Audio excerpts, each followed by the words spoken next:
ሰላም ጤና ይስጥልን ክቡራትና ክቡራን የአዲስ ምንጭ ቤተሰቦች እንዴት ውላችኋል? እንዴት አምሽታችኋል? በያላችሁበት የከበረ ሰላምታችን ይድረሳችሁ። ዕለቱ ሐምሌ 9 ቀን 2018 ነው። አሁን የደረሱንን ሰበር መረጃዎችና የዕለቱን አበይት ዜናዎች ቀጥሎ እናቀርብላችኋለን። ከመረጃዎቹ ጋር አብራችሁ እንድትቆዩ በአክብሮት እየጠየቅን እንደተለመደው ላይክና ሼር በማድረግ መረጃዎቻችን ለብዙዎች እንዲደርሱ እንድታደርጉም በድጋሚ በአክብሮት እንጠይቃለን። ወደ መጀመሪያው ሰበር መረጃ ስንሸጋገር የብሔራዊ መረጃና ደህንነት አገልግሎት ባደረገው ልዩ ስምሪት በሕገወጥ መንገድ በሞያሌ በኩል ወደ ኢትዮጵያ በመተላለፍ ለሸኔ የሽብር ቡድን ተደራሽ ሊሆኑ የነበሩ በርካታ የመገናኛ ሬዲዮኖች በቁጥጥር ስር መዋላቸውን ገልጿል። የብሔራዊ መረጃና ደህንነት አገልግሎት ባደረገው የመረጃ ስምሪት ነው ሕገወጥ እንቅስቃሴውን ከመነሻው ጀምሮ በቴክኖሎጂ በመታገዝ በጥብቅ ሲከታተል የነበረው።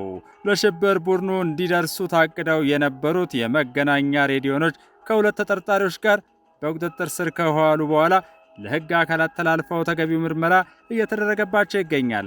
የብሔራዊ መረጃና ደህንነት አገልግሎት በየትኛውም የሀገሪቱ አካባቢዎች የዜጎችን ሰላምና ደህንነት የሚያውኩ ተመሳሳይ ሕገወጥ እንቅስቃሴዎችን ለመከላከል ከጸጥታ አካላት ጋር የተቀናጀ ስምሪት እያደረገ ሲሆን ህብረተሰቡም በተለያዩ መንገዶች የሚያደርገውን ድጋፍና ልዩ ትብብር አጠናክሮ እንዲቀጥል ጥሪውን አቅርቧል። የብሔራዊ መረጃና ደህንነት አገልግሎት በኬንያ አዋሳኝ ቦታዎች በማድረግ በቦረና ዞን ሞያሌ ከተማ በኩል ወደ ምዕራብ አርሲ ዞን ለሚንቀሳቀሰው የሸኔ ሽብር ቡድን ለማድረስ የታቀዱ 98 መገናኛ ሬዲዮኖች ከነ ቻርጀሮቻቸው ከኦሮሚያ ክልል የጸጥታ አካላት ጋር በመቀናጀት በቁጥጥር ስር ውለው እንደነበረም ከዚህ ቀደም አጋርተነው በነበረው ሌላው መረጃ ይታወሳል። ይህ የዛሬው ልዩ የኦፕሬሽን እንቅስቃሴ ደግሞ የብሔራዊ መረጃና ደህንነት አገልግሎት እያደረገ ያለውን ወሳኝ እንቅስቃሴ የሚያሳይ ነው ተብሏል። በትግራይ ክልል ህገወጡ የወያኔ ጉጅሌ እያካሄደ ያለው አፈሳ ይቁም፣ ሰላም ይስፈን በሚል መሪ ሀሳብ ከነገ በስቲያ ሰላማዊ ሰልፍ ሊያካሄድ መሆኑን ጄኔራል ጻድቃን ገብረትንሳኤ ያሉበት የትግራይ የሰላምና ለውጥ ምክር ቤት አስታውቋል። ሰልፉ ከነገ በስቲያ ማለትም ሐምሌ 11 2018 ከጠዋቱ 12 ሰዓት ጀምሮ በአዲስ አበባ መስቀል አደባባይ የሚካሄድ መሆኑን የሰላማዊ ሰልፉ አዘጋጅ ሆነው የትግራይ የሰላምና ለውጥ ምክር ቤት ገልጿል። በአሁኑ ወቅት በትግራይ ክልል የሚገኙ ዜጎች ህይወት ምስቅልቅል ውስጥ የገባ መሆኑን የገለጸው ምክር ቤቱ ክልሉ ለከፍተኛ የኢኮኖሚ ድቀትና ለተለያዩ ማህበራዊና ስነ ልቦናዊ ጉዳቶች መዳረጉን ተመልክቷል። ይህ አልበቃ ብሎ በአሁኑ ወቅት ክልሉ ለሌላ ጦርነት ዝግጅት ላይ እንደሚገኝና ወጣቶችም ለአስገዳጅ ጦርነት እየታፈሱ በመሆናቸው ስጋት መፈጠሩ ነው አዘጋጆቹ ያመለከቱት። የፕሪቶሪያው የሰላም ስምምነት ሙሉ በሙሉ ተግባራዊ እንዲደረግ ወጣቶችን ለአፈሳና ለተለያዩ እንግልቶች መዳረግ በአስቸኳይ እንዲቆም እንዲሁም ጦርነት ይበቃል የሚሉ ሀሳቦችን የፌዴራል መንግስትና የዓለም አቀፉ ማህበረሰብ ቀውሱን ለማስቆም ኃላፊነታቸውን እንዲወጡም ለማሳሰብ መሆኑ ተገልጿል። የፕሪቶሪያው የሰላም ስምምነት ሙሉ በሙሉ ተግባራዊ እንዲደረግ ወጣቶችን ለአፈሳና ለተለያዩ እንግልቶች መዳረግ በአስቸኳይ እንዲቆም እንዲሁም ጦርነት ይበቃል የሚሉ ሀሳቦችን የፌዴራል መንግስትና የዓለም አቀፉ ማህበረሰብ ቀውሱን ለማስቆም ኃላፊነታቸውን እንዲወጡ ለማሳሰብ መሆኑ ተገልጿል። በአዲስ አበባና በአካባቢ የሚገኙ የትግራይ ክልል ተወላጆች እንዲሁም መላ ኢትዮጵያውያን በዕለቱ በመስቀል አደባባይ በመገኘት ድምፃቸውን እንዲያሰሙም ጥሪ ቀርቧል። መላው የኢትዮጵያ ህዝብም ከትግራይ ተወላጆች ጎን በመቆም ድምፅ እንዲሆን እንዲሁም በትግራይ ክልል የሚገኙ ወጣቶች በዕለቱ ከቤታቸው ባለመውጣት የቤት ውስጥ አድማ በማድረግ ለሰላም ጥሪው ያላቸውን ድጋፍ እንዲገልጹ ምክር ቤቱ መልእክቱን አስተላልፏል። ይህን የመላው ትግራይ ሰላም ወዳድ ዜጎች ሰላማዊ ሰልፍና የጦርነት ይብቃ ጥሪ ጉደኛውና የዋልጌዎች ስብስብ ነው የሚባለው ትህነግ አምሮ የተቃወመበት መግለጫ ደግሞ በዛሬው ዕለት አወጥቷል።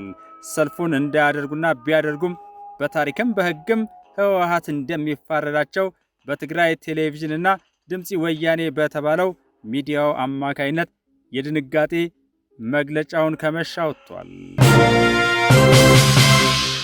ክቡራትና ክቡራን ተያያዥ ዜናዎቻችን ቀጥለዋል። በኢትዮጵያ የረዥም ዘመን ታሪክ በክህደትና ሀገር በመሸጥ ነውረኝነቱ የሚታወቀው ህወሓት በመጨረሻ የድጋፍ መሰረቴ ነው ከሚለው የትግራይ ህዝብ ብርቱ ተቃውሞዎች ቀጥለውበታል። በትግራይ ከተሞች ያልተጠበቀው የፊሽካ ስልት እያነጋገረ ነው በሚል ቢቢሲ ያቀረበው ዘገባ ብዙዎችን አስደንቋል። በትግራይ ክልል መቀሌን ጨምሮ በተለያዩ ከተሞች ወጣቶች ያስገዳጅ ውትድርና አፈሳን ለመከላከል የዘየዱት እጅግ አስገራሚና አነጋጋሪ የሆነው የፊሽካ ጥሪ ስልት ከፍተኛ ትኩረት እየሳበ ይገኛል። የስፖርት ወይም የትራፊክ ፖሊስ ሳይሆን ወጣቶች እርስ በእርስ ለመጠራራትና ራሳቸውን ካስገዳጅ አፈሳ ለመከላከል የፊሽካ ድምፅን እንደ መገናኛ ዘዴ እየተጠቀሙበት ይገኛል ይላል ዘገባው።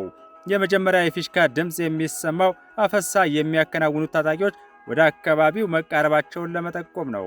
ድምፁ ሲሰማ ወጣቶቹ በፍጥነት ተሰባስበው ሰው በግድ እንዳይወሰድ ይከላከላሉ፣ ይፋለማሉ፣ ካልሆነም ከአካባቢው ይሰወራሉ። ይህ ዘዴ አዲስ ሳይሆን ባለፈው ጦርነት ወቅት የጸጥታ መዋቅሩ ተዳክሞ በነበረበት ጊዜ ስርቆትን ለመከላከል ማህበረሰቡ ይጠቀምበት እንደነበረም ተገልጿል። በዚህ ጉዳይ ላይ የሁለቱ ወገኖች እርስ በርስ የሚጋጩ መግለጫዎች የተሰሙ ሲሆን ጊዜያዊ አስተዳደሩ ምልመላው ሙሉ በሙሉ በፈቃደኝነት ላይ የተመሰረተ ነው ማለቱ የትግራይ ነዋሪዎችና ዓለም አቀፉን ማህበረሰብ ያስቆጣ ሆኗል። ወጣቶችና የዓይን እማኞች ያለ ፈቃድ ሰብአዊ ክብርን በገፈፈ መልኩና በግድ ወደ ወታደራዊ ማዕከል እየተወሰዱ መሆኑ በተግባር እየታየ መሆኑን ከማስረጃ ጋር በማጋለጥ የከተማ ወጣቶች ደግሞ እኛ በንብረትና በሕይወት ላይ አደጋ የሚያደርስ ምንም አይነት መሳሪያ አልታጠቅንም፣ ብቸኛው መሳሪያችንና መከላከያችን የፊሽካ ብቻ ነው። በአሁኑ ወቅት ይህን የወጣቶች አፈሳ በመቃወማቸው የታሰሩት እናቶች ይህንኑ ቁጭት የሚገልጽ መግለጫ በተለያዩ አካላት ዘንድ እንዲወጣም ያደረገ ሆኗል። እነዚህ እናቶች በበርካታ እስር ቤቶች መኖራቸው የተነገረ ሲሆን ጉዳዩ በማህበራዊ ሚዲያና በተለያዩ የሰብአዊ መብት ተሟጋቾች ዘንድ አነጋጋሪነቱ ቀጥሏል። ይህ በእንዲህ እንዳለ በአክሱም ከተማ የግድያ ሙከራ እንደተፈጸመባቸው የተነገረው 2 ሊቃነ ጳጳሳት የቁም እስር ላይ እንደሚገኙ የቅርብ ቤተሰቦቻቸው ለቢቢሲ ተናግረዋል። ከኢትዮጵያ ኦርቶዶክስ ተዋሕዶ ቤተክርስቲያን በተነጠሉ አባቶች የተቋቋመው የመንበረ ሰላማ ከሳቴ ብርሃን ላላይ ቤተ ክህነት 2 ሊቃነ ጳጳሳት በጸጥታ አካላት ጥበቃ ስር የዋሉት ከቅዳሜ ሐምሌ 4 ቀን 2018 ጀምሮ መሆኑን የተገለጸ ሲሆን በጉዳዩ ላይ ከክልሉ ማዕከላዊ ትግራይ ዞን ዋና አስተዳዳሪ ሺሻይ ግርማይና የአክሱም ከተማ የሰላምና ደህንነት ቢሮ ኃላፊ ቴዎድሮስ በየነ አስተያየት ለማግኘት የሞከረው ቢቢሲ አማርኛው ክፍል ሙከራው አልተሳካለትም። ቤተ ክህነቱ ባለፈው ሳምንት ረቡዕ ባወጣው መግለጫ ብፁዕ አቡነ ናትናኤልና ብፁዕ አቡነ አረጋዊ በተባሉት አባቶች መኖሪያ ቤት ላይ ተኩስ መከፈቱን ገልጾ ነበር። ድርጊቱንም የግድያ ሙከራ ሲል ገልጾታል። ከክስተቱ በኋላ ከቢቢሲ ጋር ቃለ መጠይቅ ያደረጉት አቡነ ናትናኤል ሰኞ ሰኔ 9 ቀን ከሌሊቱ 6 ሰዓት ተኩል ላይ ተኩስ መከፈቱን ተናግረው ነበር። በተለይ አቡነ አረጋዊ ማረፊያ ክፍል የሚገኝበት ህንፃ ላይ አርፎ በተወሰነ መልኩም ህንፃው ነዶ ግማሽ ብሎኬት ተገንጥሎ ወድቋል ሲሉም ሁኔታውን ገልጸዋል። የአክሱም ከተማ ፖሊስ ከዚህ ክስተት ጋር በተያያዘ 3 ተጠርጣሪዎችን በቁጥጥር ስር አውያለሁ ማለቱም ለብዙዎች ፈገግታን የጫረ ምጸት የሆነውም ለዚሁ ነው። የከተማዋ የወንጀል ምርመራ ኃላፊ አሰፋ ገብረ ማርያም በተደረገው ማጣራት ድርጊቱ በሊቃነ ጳጳሱ መኖሪያ ቤት ጥበቃ እንደተፈጸመ መረጋገጡን የተናገሩ ሲሆን የትግራይ ቴሌቪዥንም ይህንኑ ዘግቧል።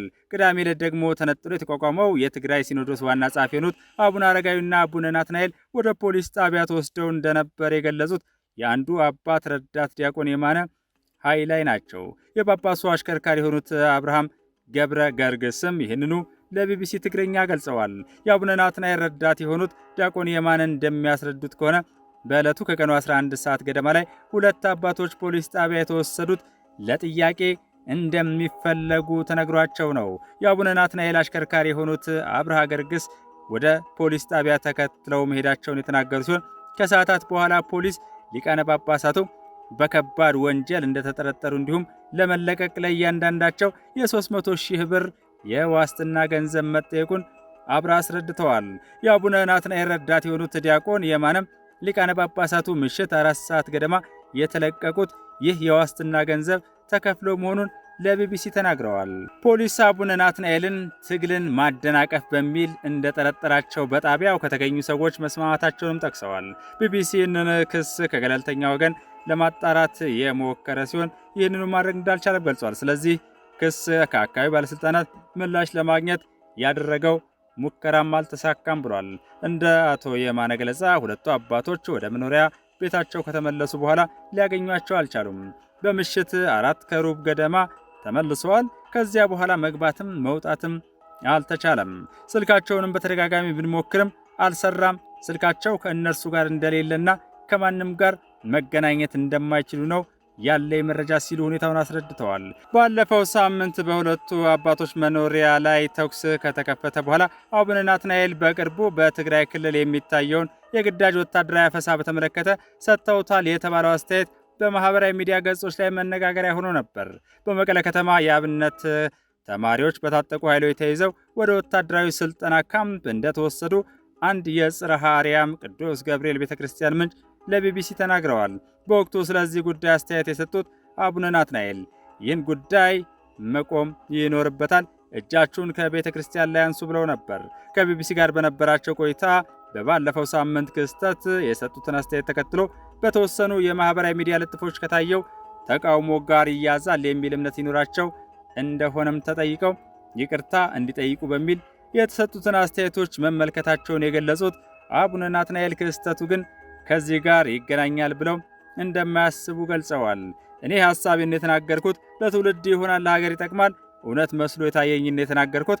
አንድ ሰው ደግሞ እውነት በመናገሩ ሌላ ነገር ይመጣበታል ብዬ አላስብም፣ ብዙም አሳሳቢ አልነበረም ብለዋል። ከጸገዴ ወረዳ ወዳገኘነው አስደሳች መረጃ ስንሸጋገር ደግሞ በጫካ ሲንቀሳቀሱ የቆዩ ኃይሎች አሁንም የመንግስትን የሰላም ጥሪ ተቀብለው እየገቡ መሆኑን የሚያመላክት ይሆናል። በዚህም በአማራ ብሔራዊ ክልላዊ መንግስት ወልቃይት ጠገዴ ሰቲት ሁመራ ዞን በጠገዴ ወረዳ በአዲስ ዓለምና አጎራባሽ ቀበሌዎች ታጥቀው ሲንቀሳቀሱ የነበሩ አባላት የመንግስትን የሰላም ጥሪ ተቀብለው መግባታቸውን የጠገዴ ወረዳ ሰላምና ደህንነት ጽህፈት ቤት አስታውቋል። የጠገዴ ወረዳ ሰላምና ጸጥታ ጽህፈት ቤት ኃላፊ አቶ ዳኛው ማሞ ከጫካ ወደ ሰላማዊ ህይወት ለሀገር ሰላም ሲባል ለታጣቂ ኃይሎች የተሰጠው ሁለተኛ ዕድል አሁንም ክፍት መሆኑን አስምረውበታል። የጠገዴ ወረዳ ዋና አስተዳዳሪ አቶ ስልጣን አድማሴ እንደተናገሩት ደግሞ የጸጥታ ችግሮችን በዘላቂነት ለመፍታት መንግስት የሰላምን አማራጭ እንደ ዋነኛ መፍትሄ አድርጎ በወደ ሰፊነትና በትዕግስት ለመፍታት እየተንቀሳቀሰ ቢሆንም አሁንም ሕግን የማስከበር ዘመቻው ተጠናክሮ መቀጠሉና በዚህም ሂደት ተስፋ ሰጪ ውጤቶችን እያስመዘገበ መሆኑን ገልጸዋል። ከሐምሌ 1 2018 ጀምሮ በነበረው ሕግን የማስከበር ዘመቻ በአዲስ ዓለም ጎድጓዳና አካባቢው ታጥቆ ሲንቀሳቀስ የነበረ በቅጽል ስሙ ራሱን ሸሪፎ ብሎ የሚጠራው ታጣቂ ቡድን አባል የነበሩ እሙሃይ ደመቀ፣ ባብሸት እሙሃይና ሌሎች ከ84 በላይ የሚሆኑ ታጣቂዎች የመንግስትን የሰላም ጥሪ ተቀብለው ወደ ምህረት መግባታቸውንም አቶ ዳኛው አብራርተዋል። ሰላም ፈልገው የመጡ ኃይሎች በርካታ ቁጥር ያለው ክላሽንኮቭ ከነሙሉ ትጥቃቸው ለጸጥታ መዋቅሩ ማስረከባቸውን የገለጹት አቶ ዳኛው ይህ የሰላም ጥሪና የመንግስት ጽኑ አቋም በተለያዩ ምክንያቶች የትጥቅ ትግልን መርጠው በጫካ የነበሩ አካላት ሁለተኛ ዕድል አግኝተው በሰላም ወደ ማህበረሰባቸው እንዲመለሱ ዕድልን ፈጥሯል ብለዋል።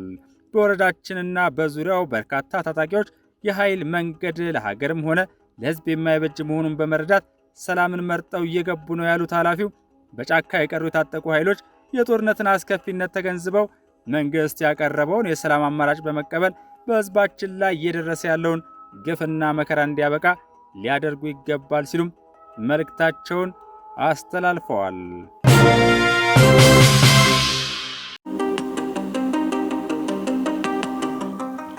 ክቡራትና ክቡራን አድማጭ ተመልካቾቻችን እስካሁን ለነበረን ቆይታ ከልብ እናመሰግናለን።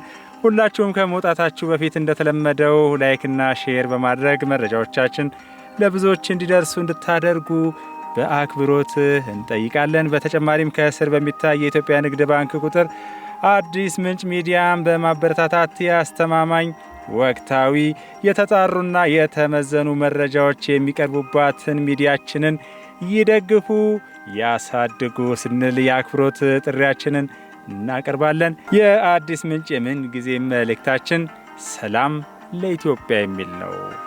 ሰላም ለኢትዮጵያውያን። ሰላም ይሁን።